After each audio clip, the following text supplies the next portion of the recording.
Hey, I'm Lana from Lana Gloschat Art, and in this video, we'll be unboxing the April 2025 Sketchbox. This box is all about matte acrylic paint and color mixing. Ready to get into it? Let's go. The surface in this box is the Strathmore canvas pad. This pad features pre-primed canvas with a natural texture that's perfect for acrylic paint and mixed media. Next, we have the Jacquard matte acrylic paint in deep red, turquoise blue, and lime green. These matte acrylic paints are going to be great for color mixing, layering, and exploring texture. The Princeton 1/4 inch angled brush is going to be perfect for these acrylic paints. It offers precision and sharp edges while also creating smooth blends, and it's especially good for working into small areas. When using these paints, I recommend that you dip right into the jar or pour a small amount onto your palette.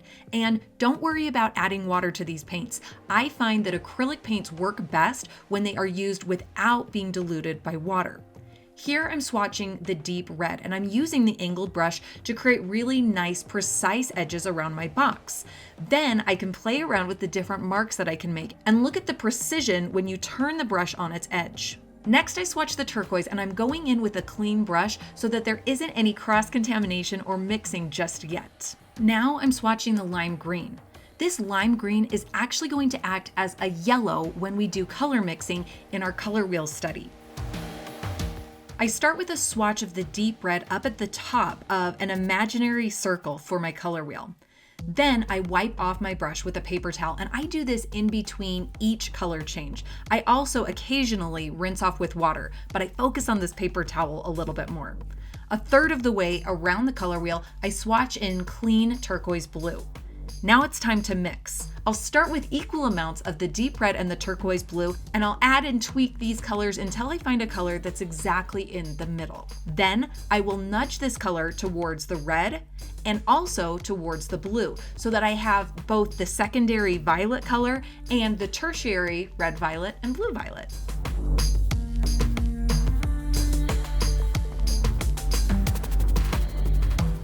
Next, I'll swatch the lime green halfway between the turquoise blue and the deep red, and I'll work on those green colors between turquoise blue and lime green.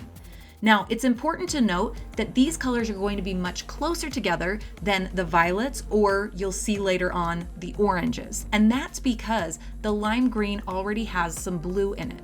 So go for a color that's exactly in between and try to find those tertiary shades as well. But keep in mind that this part of the color wheel will be tighter. With a clean brush, I then move on to mixing the lime green and the deep red. The green and the red are actually complementary colors, so there will be some neutralizing here where it goes more towards brown. But because that lime green is a little closer to yellow, it's going to be more of an orange brown. Playing with an altered set of primaries like this allows you to really explore color theory and color mixing in a completely new way. Let's take all of the colors that you've mixed up and begin to play around with some brush control. For this exercise, we'll be painting concentric circles. So start with any color that you'd like and paint several circles all over your paper. Focus on different sizes and really explore how you can hold this brush to create really precise shapes. After your first round of circles are complete, you'll come in and begin to create concentric circles around them. You can grab any color you choose, and you're welcome to explore what happens when you paint wet on wet, or if you allow your paint to dry completely before you add your next circle. The King Art Original Gold Round Brush Size 4 is going to be a great complement for your angled brush. Use this brush for organic shapes, flowing lines, and small details. Here I'm using the round brush to come in with more precise details on my concentric circle warm-up.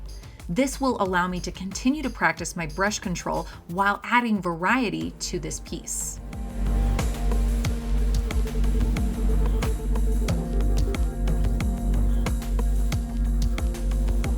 There really aren't any rules with this exercise. It's all about exploring your materials, mixing your colors, and playing around with what your brushes are capable of. You might be surprised with just how relaxing this exercise is. Continue to paint your circles until you get to a point where it makes sense to fill in the background with one solid color. Again, this can be any color that you'd like, and I would opt for the angled brush here because that's going to be a little bit better at laying down more color at once and working into those little narrow areas. Next, we have the Copic Acrylic acrylic marker in white. This drawing tool is going to be perfect for adding bright highlights or small details on top of your dry acrylic layers. To activate this marker, all you need to do is give it a vigorous shake and press the dry nib down until the acrylic paint starts flowing. You can also mix the wet acrylic paint from your marker with any of the Jacquard matte acrylic paints. This will allow you to mix up some tints that you can use to lighten and brighten up some of the areas in your artwork. Last but not least, we have the Pigment Real Brush in Rose Pink. This is a pen that is great for adding details over the top of your acrylic paint. It has a flexible brush tip that is great for creating smooth, fine lines when you move slowly and painterly brush strokes when you move a little quicker. Let's warm up with these drawing tools by adding on to our concentric circle exercise. Over the top of dry paint, begin to draw with these two tools. Play around with different line weights, different pressures, and different speeds. You don't have to continue to draw in circles, you can draw in anything you want. Maybe you begin to add some patterns and textures. This could also become your test sheet for any kind of experimental mark making that you want to play around with before you put it into another project. Now let's use all of these materials to draw a jar of paint. I am using my Koala Tools pencil and my ellipse drawing strategy from the March 2025 box to begin to sketch in the cylinder.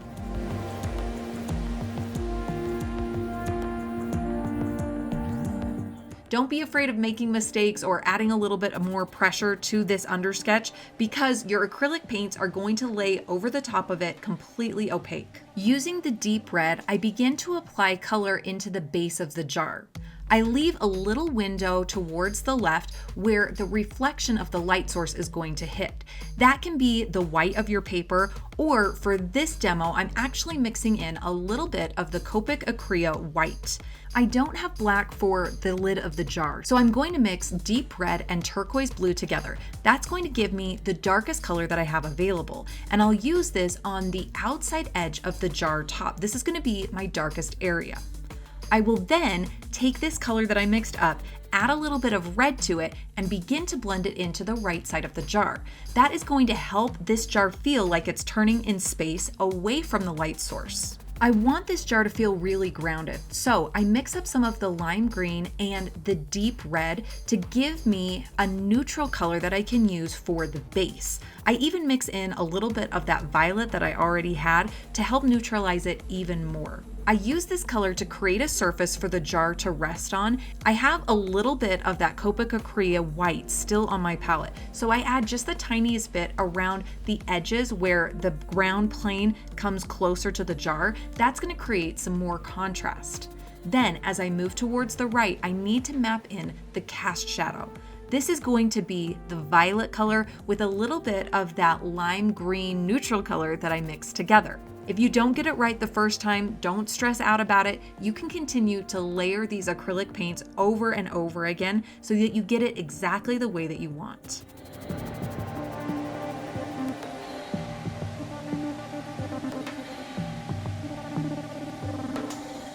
I haven't used the blue yet, so I'm going to use that in the background to help create a little bit more contrast. But because the light source is stronger on the left, I am going to have this blue brighter on the left side and then get darker by adding some of that violet back into it. If you've run out of violet or it's dried up at this point, just add a little bit of the deep red into your turquoise blue as you're working.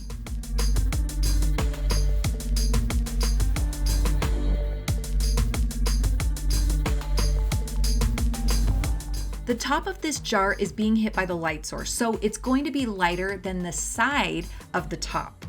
I make this color by using that violet again, the combination of deep red and turquoise blue, but I add just the last bit of the Copic Acrylic white that I put on my palette.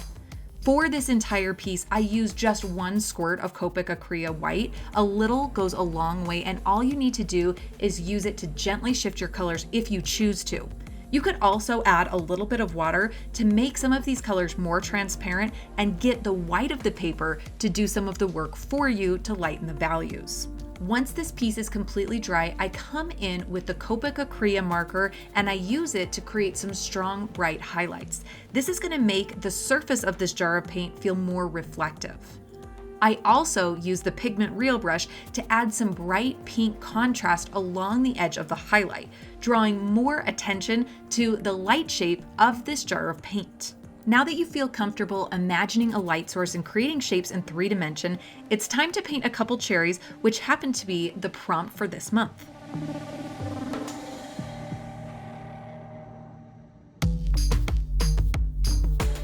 Just like the jar of paint, I start with a light sketch so that I know where the shapes are going to be. Then I dive into my acrylic paints and begin to map in the base layer of my cherry, which of course is deep red. Because I have the white Copic Acrylic, I'm not going to reserve any whites on these cherries. Instead, I'll come in after the red has dried with a bright, strong highlight towards the end of this piece. Now, using a combination of the deep red and the lime green, I mix up a neutral orange-brown that I can use in the stems. This is going to help me add more variety to the stems rather than just adding in the lime green. But of course, I use a little bit of that too. And then I pull the lime green into the leaf.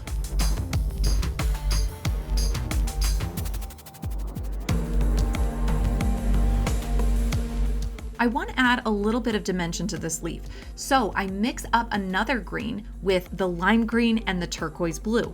This is going to give me one of those deeper greens, especially if I add a little bit of the deep red in there. While the paint is still wet, I come in with this deeper, darker green and blend it into the leaf. Throughout your painting process, use your color wheel to help you pick out colors and to anticipate what different colors will look like if you add them to your painting. Now that I have a relatively dry base layer on my cherries, I'm going to come in and add more volume. I need a shadow shape, and I'm going to keep the lighting consistent to the jar of paint that I did earlier. So I'm going to put a shadow, which is a combination of deep red and turquoise blue, on the right side of these cherries because the light is going to be coming from the top left. While you're waiting for some of this paint to dry, it's the perfect opportunity to come in and lay down a background color.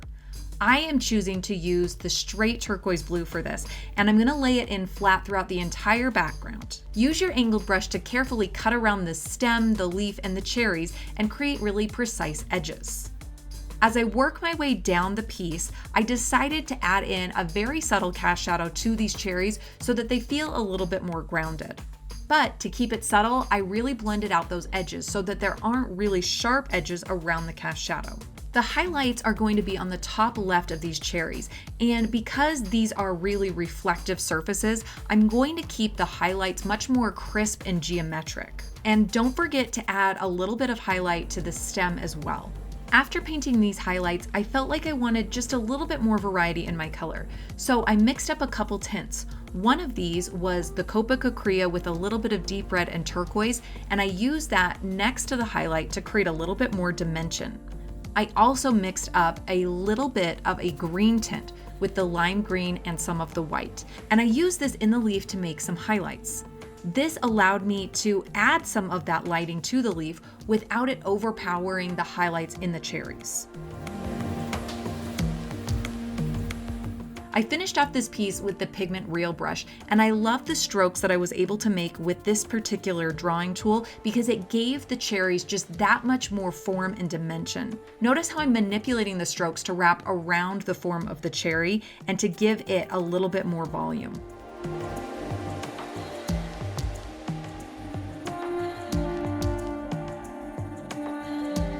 And now this piece is complete. I hope you learned a ton about working with matte acrylic paint, and we can't wait to see what you create. So be sure to use the hashtag SketchboxApril when you post your work online. For more unboxing videos and tutorials, you can check out our YouTube page where you can like and subscribe. Thanks so much for watching. See you next time.